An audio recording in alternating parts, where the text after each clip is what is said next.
안녕하세요. 전 불의를 보면 못 참는 성격을 가진 그런 여자입니다. 이런 성격으로 살면서 솔직히 불리할 때도 많고 사람들한테 네가 뭔데 여자 주제에 이렇게 나대냐. 그냥 나서지 말고 조용히 살라 하면서 욕먹을 때도 무진장 많았습니다. 그런 욕들을 많이 먹다 보니까 의기소침해지고 힘들 때도 많았는데 이런 제 성격이 누군가의 인생을 구제해주고 정말 기적과도 같은 일이 펼쳐지게 되어서 이렇게 용기를 내게 되었네요. 아마도 흑석동 김김시모 며느리 하면 사람들 저희 이야기를 아실 수도 있어요. 하여튼 저는 어릴 때부터 머슴 같다는 이야기를 많이 들었어요. 시골에서 자라다 보니까 놀 게 없었어요. 그래서 항상 남자애들이랑 등에 보자기 하나 들쳐매고 산으로 가서 고사리나 나물 같은 거 뜯고 막 노는 게 제 일상이었죠. 그게 전 당연한 줄 알았어요. 그리고 시골은 험하다니까 어릴 때부터 운동도 많이 하고 제 자신을 지키기 위해서 강해지려고 하다 보니까 자연스럽게 제가 어느 순간 남자들이랑 더 많이 어울려 다니고 그러더라고요. 그게 당연한 줄 알았어요. 그런데 저희 부모님이 서울로 이사를 가면서 저도 그 촌을 벗어나서 처음으로 상경을 하게 되었습니다. 그런데 그곳은 제가 생각하던 곳과는 차원이 다른 곳이었어요.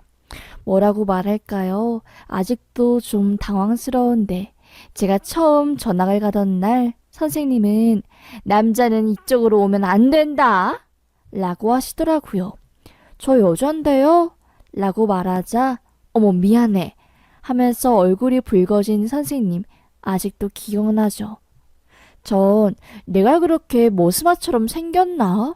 하면서 민망함에 얼굴을 벅벅 끓고 있는데 담임쌤께서 절 애들한테 소개시켜준다고 교무실에서 저를 빼내서 교실로 내려간 겁니다. 그런데 제가 본 교실 안의 아이들은 전부 다 알록달록 옷을 입고 가방도 이쁜 거를 메고 있더라고요. 필통부터 시작해서 모든 게 제가 못 보던 것들이니까 전 좀 당황했습니다. 선생님이 저를 여자라고 소개시켜주고 제가 시골에서 왔다고 하니까 애들이 깨르르르 웃으면서 사투리 해보라고 절 놀리고 제 정말로 여자 맞냐고 하면서 손가락질 하기도 했어요. 전 좀 당황했지만 크게 신경 쓰지 않았습니다. 그런데 시간이 흐를수록 아이들이 촌에서 온 그리고 여잔데 머슴처럼 생긴 저를 막대하기 시작했어요. 처음엔 저도 친구들이랑 잘 지내보고 싶어서 속상한 마음을 티내지 않고 너네들 왜 그래 하면서 말했는데 그렇게 대하니까 애들이 절 더더욱 무시하는 게 보이더라고요. 시골에서 살 때와는 완전히 다른 분위기에 어떻게 해야지 하다가 그냥 내 스타일대로 가자 하고 대장부처럼 절 놀리는 애들한테 당당히 맞서고 저를 장난삼아 찔러보고 놀리는 남자애들을 한두 명씩 패고 엎어치기를 하면서 제 힘을 보여줬습니다. 나 다른 애들처럼 놀림받으면 울고 그런 스타일 아니야. 너네들 나 산 엄청 많이 타고 어릴 때부터 시골에서 살아서 그 누구보다 강인하고 거친 성격 가지고 있으니까 한 번만 더 날 괴롭히면 니네들 가만 안 둬? 라고 했죠. 그때부터 애들이 절 안 괴롭히고 하나둘씩 저에게 와서 미안하다고 하니까 전 정말로 학교 생활이 180도 달라지게 되었습니다. 반전에 반전에 반전을 거듭한 인생이 된 거죠. 한순간에 학교에서 아무도 안 걸리게 된 전 이게 인생의 진리구나. 여자라고 울고 그러면 더더욱 괴롭히는 게 심해지는구나 싶었습니다. 정말 다행이다 싶었던 전 마음을 편하게 놓고 이제부터 나답게 살아야겠다 싶었어요. 남들보다 용감하고 불의를 보면 못 참는 성격을 가진 전 당연히 여고에 진학해서도 인기가 날이 갈수록 치솟았고 결국 깨닫게 되었어요. 세상은 양육 강식이다. 난 더 강해져야겠다. 라고요. 그래서 대학을 군사학교로 들어가게 되었습니다. 거기 제 적성에 너무나도 잘 맞았어요. 군사학교, 정말 잊지 못할 추억을 많이 만든 곳이었어요. 그곳에서는 저와 성향이 비슷한 친구들이 많으니까 말도 잘 통하고 같이 지낼수록 꿈이 더 구체화되었죠. 그러다가 제가 이제 졸업하고 군에서 복무를 시작하면서 이야기가 180도 달라지게 되었습니다. 아무래도 여군 출신인 장관을 무시하는 사람들이 많았고 심지어 저에게 하극상을 부리는 사람들도 있었습니다. 아직도 그날을 생각하면 정말로 머리가 삐쭉삐쭉 쓰는 느낌이 들고 화가 나는데 참다 선임한테 보고 그렇게 하자. 돌아온 대답은 네가 참아. 이 순간 도저히 내가 이 집단에서 버틸 수 없겠다는 걸 알게 되었어요. 진짜 미친 듯이 심장이 쿵쿵대고 결국엔 군 일을 그만두고 전 군에서 쌓은 경력으로 형사 일을 시작했습니다. 오랜 시간 끝에 결국 현장에 투입되는 경찰이 된 거죠. 하여튼 그런 일을 하다가 제가 흉기에 찔리면서 크게 다친 일이 발생했고 이런 일을 계속하다가 내 목숨이 위험하겠다 싶었던 전 꿈을 접고 결국 평범한 일을 하게 되었습니다. 세상이 절 가만히 내버려 두지를 않더라고요. 아무래도 여자가 하기엔 험한 일이다 보니까요. 하여튼 그냥 사무직 일을 하면서 살고 있는데 누군가 저에게 다가온 겁니다. 같은 회사에서 일을 하는 사람이었는데 수지씨, 저번에 사거리에서 제 친구랑 제가 함께 했을 때 저희 우연히 마주쳤잖아요. 제 친구가 수지씨 너무 이쁘다고 소개시켜달라고 해서 수지씨 한번 소개팅 해볼래요? 라고 하더라고요. 저는 뭐 딱히 거절할 이유가 없었기에 소개팅을 했고 그 남자와 너무나 잘 맞는다고 느껴져서 한순간에 사랑에 빠지고 정말 꿀같은 연애를 시작했어요. 세상에 이리저리 치인 제 마음의 안식처가 그 사람이 된 거였고 시간이 흐를수록 그 사람 없으면 못 살 것 같은 기분이 들면서 막 마음이 불안정했죠. 그래서 결국 전 그 남자에게 제가 먼저 결혼하자고 고백했고 그렇게 저와 그 남자 결혼하게 된 거였지요. 그런데 저희들 뭐 하나 준비된 게 없었어요. 저도 일을 제대로 시작한 지 얼마 안 되었고 군에 있을 때 번 돈은 자취방 구하고 이런저런 생활비를 쓰느라 전부 탕진한 상태였습니다. 그리고 남편 또한 취업한 지 2년밖에 안 된 상황이어서 뭘 딱히 할 수 있는 상황도 아니었어요. 그래서 결국 저희는 시댁에 얹혀 살게 되었죠. 그런데 다행인 것은 시댁은 전원주택이었고 어머님 아버님이 1층에 사시고 저희 부부가 2층에 산 거였죠. 나름 공간이 분리되면서 그렇게 서로 마주치지 않았고 뭐 아침도 따로 먹고 또 2층으로 가는 계단이 뒷문으로 따로 있으니까 시부모님들과 자주 마주치지 않았습니다. 저에겐 좋은 거였죠. 그런데 전 결혼 전에는 잘 몰랐는데 시부모 사이가 좀 이상했어요. 항상 남편이 저에게 우리 아빠가 문제야. 아, 정말 엄마가 불쌍해, 너무 불쌍해. 라고 혼잣말을 하길래 전 속으로 그게 무슨 소리인가? 그냥 그저 그렇게 생각할 뿐이었습니다. 그러다가 결국 제가 알게 된 거였어요. 수십 년간 아버님이 어머님을 소위 종처럼 부렸다는 것을요. 지금 사는 집도 어머님이 너무나 힘들게 식당 일을 하면서 모은 돈으로 집을 산 거라고 하더라고요. 예전에는 아버님이 돈을 무척이나 잘 버시고 하던 사업도 대박이 나서 매일 고공행진을 하고 있었는데 갑자기 사업이 망하면서 아버님이 술독에 빠지고 어머님이 가장이 된 거죠. 옛날에 다들 그렇듯이 여자가 일할 수 있는 곳은 한정되었고 식당에 애들 업고 나가면 진짜 힘들게 돈 한 푼씩 벌었다고 하는 겁니다. 아버님은 정신 못 차리고 그렇게 힘들게 번 돈을 몰래 훔쳐가서 지 술까지 사 먹었다고 하더라고요. 술을 곱게 먹으면 모르겠는데 꼭 먹고 와서 아들들 괴롭히고 어머님을 쥐어짜니까 너무너무 힘드셨다고 하더라고요. 또 어머님이 성격도 소심하고 그리고 마음이 약해서 이혼을 하지도 못하고 질질 끌고 온 게 지금 이 상태라고 하는 겁니다. 남편이 말하길 그나마 제가 집안으로 들어오면서 아빠가 성격을 많이 죽인 거고 엄마도 괴롭힘에서 덜 시달리게 되었다. 이런 말을 하는데 저 너무나 갑자기 화가 부글부글 끓어오르더라고요. 아무래도 형사부터 시작해서 군 생활까지 그런 불의를 보면 못 참는 일들을 했으니까 어머님의 이야기를 듣는데 열불이 터지는 겁니다. 정말 너무나 어머님이 불쌍했어요. 그 이야기를 들은 이후로는 아버님이 너무나 안 좋게 보이고 상종하기 싫은 부류처럼 느껴지더라고요. 그러면 안 되는데 말이죠. 하여튼 겨우겨우 정말 겨우 마음을 추스르고 어머님한테 전 더더욱 그날부터 잘해드렸죠. 그리고 아버님을 버리고 있었습니다. 어머님한테 또 못되게 굴면 며느리인 제가 뭐라고 해야겠다 하고요.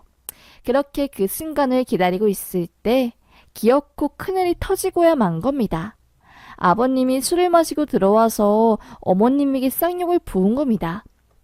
저는 아래층에서 아버님이 귀 떨어지는 고함이 들리길래 도대체 무슨 일인가 싶어서 졸린 눈을 비비고 침대에서 일어났어요.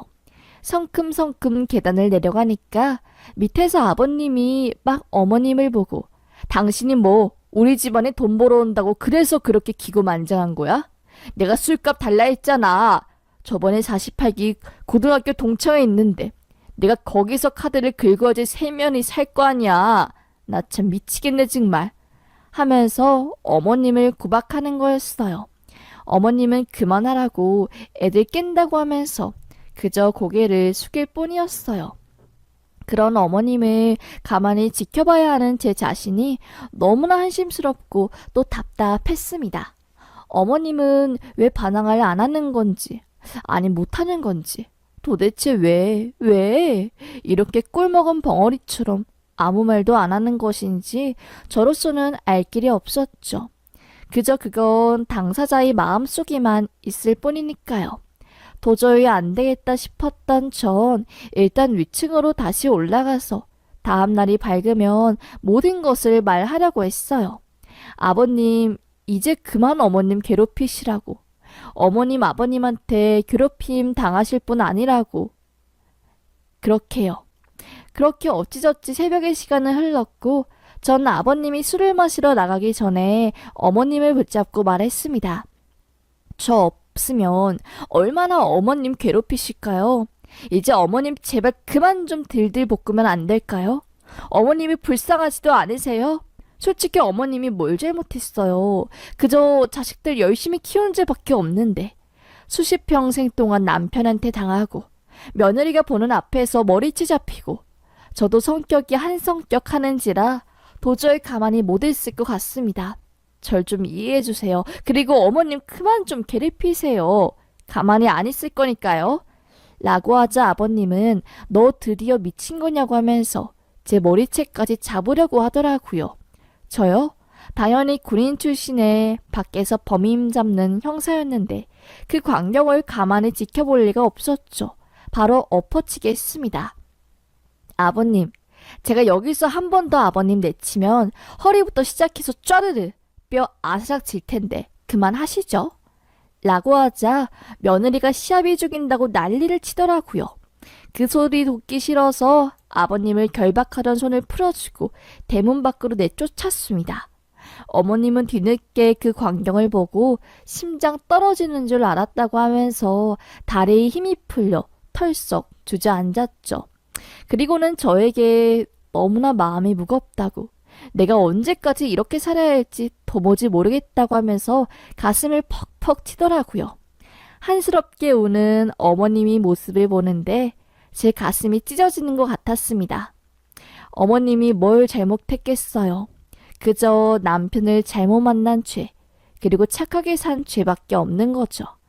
하여튼 가슴속에서 너무나도 무거운 한들이 가득 찬 어머님은 제가 며느리임에도 불구하고 제 가슴속에 파묻혀서 엉엉 울고야 말았습니다. 어머님은 내가 못한 일을 우리 며느리가 해주네. 나도 며느리가 용기 내서 아범한테 그리 말하니까 나도 용기가 나는 것 같다. 이제는 더 이상 참고는 못 살겠어. 어차피 집도 4명이고 우리 아들 키운 것도 나니까 난 해야 할 도리 다 했다고 생각할 거니까 이혼 도장 꼭 찍고 이혼해버리란다 하면서 결심한 거였습니다. 저 얼마나 기뻤는지 몰랐어요. 그렇게 시원하게 이혼하는 게 100배, 1000배 더 좋다고 생각했습니다.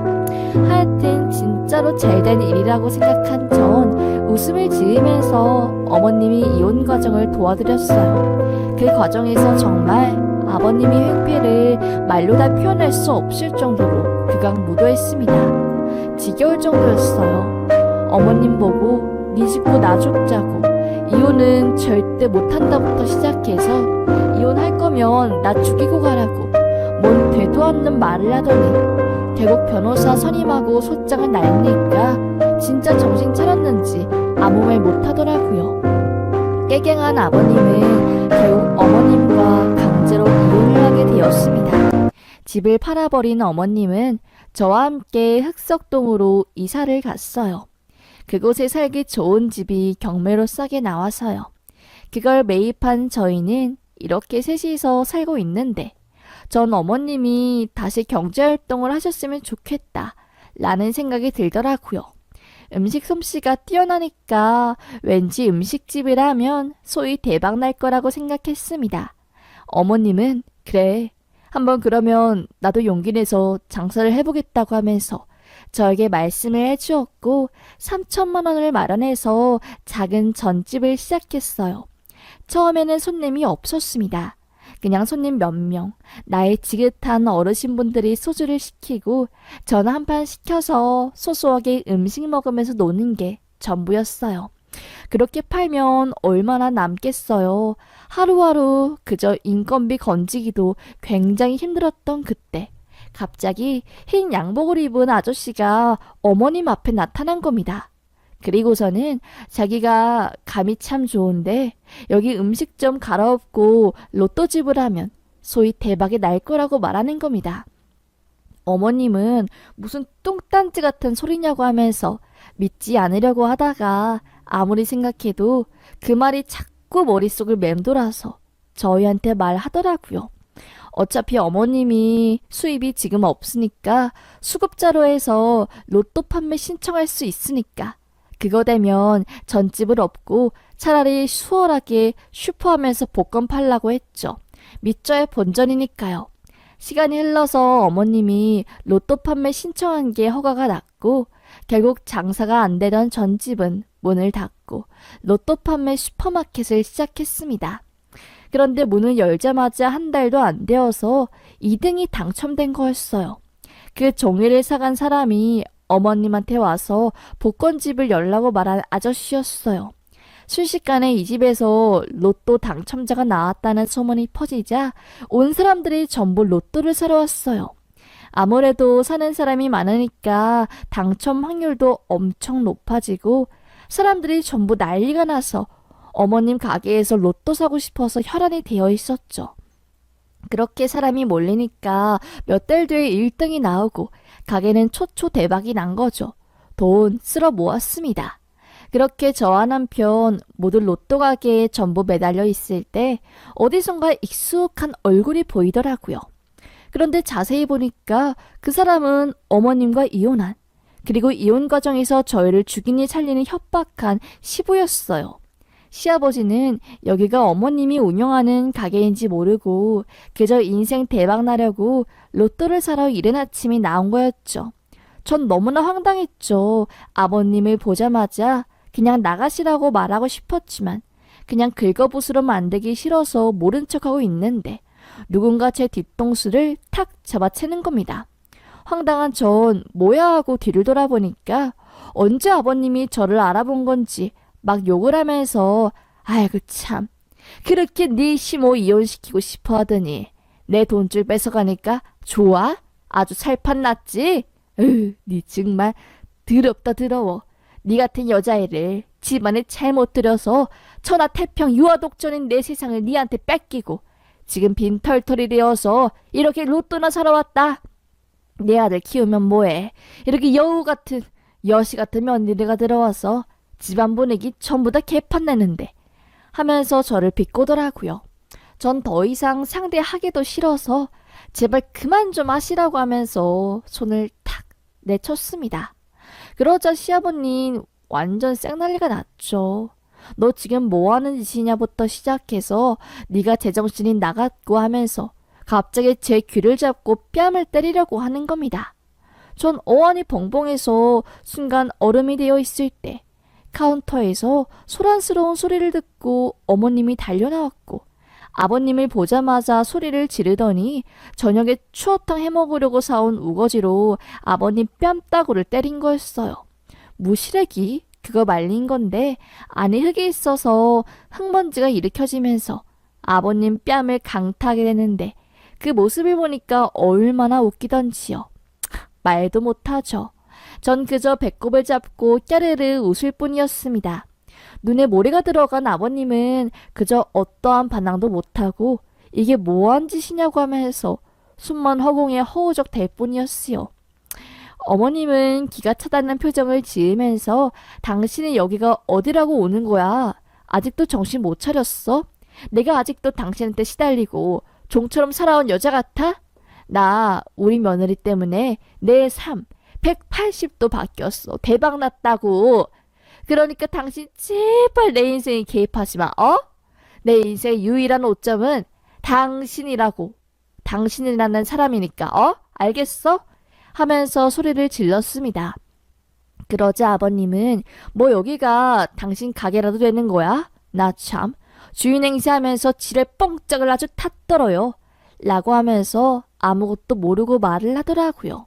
어머님은 씩 웃으면서 저기 벽에 걸려있는 상업자 등록증을 보이지? 거기 자세히 보면 최순자 내 이름 써있다.